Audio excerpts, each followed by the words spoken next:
تو دوستوں کیسے امید کرتا ہوں سب ٹھیک ٹھاک ہوں گے۔ یہ نورانی قاعدہ ہمارے پاس موجود ہے، تختی نمبر 8 ہے مدہ اور لین کے بارے میں، ٹھیک ہے۔ تو اس بارے میں تھوڑی سی ہدایت اور اس کے بعد سبق پڑھتے ہیں۔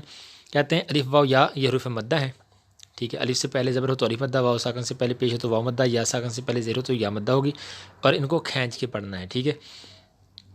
اور تنبیہ کہتے ہیں کہ جزم کا دوسرا نام سکون ہے، جس پر جزم ہو، جس حرف پر سکون ہو اس کو حرف کو ساکن کہتے ہیں، ٹھیک ہے۔ تو ان کو پڑھنے کا طریقہ کیا ہے؟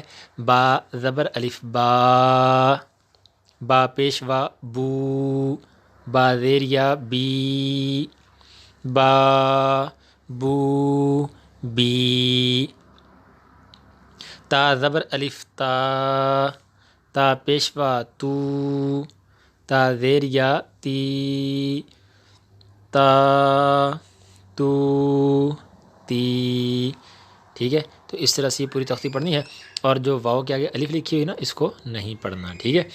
اور یہاں سے لین شروع ہوتا ہے، ٹھیک ہے۔ حروف لین کے بارے میں کہتے ہیں یا اور واو ساکنہ سے پہلے زبر ہو تو یہ حروف لین کہلاتے ہیں۔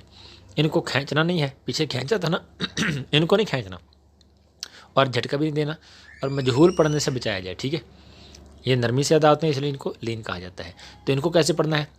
تا زبر وا تو، تا زبر یا تئی، تو تئی، ٹھیک ہے۔ اس کو تو تے نہ کریں، ٹھیک ہے، یا تو تی نہ کریں بلکہ تو تئی، ٹھیک ہے۔ سا زبر وا سو، سا زبر یا سی، سو سی، دال زبر وا دو، دال زبر یا دئی، دو دئی۔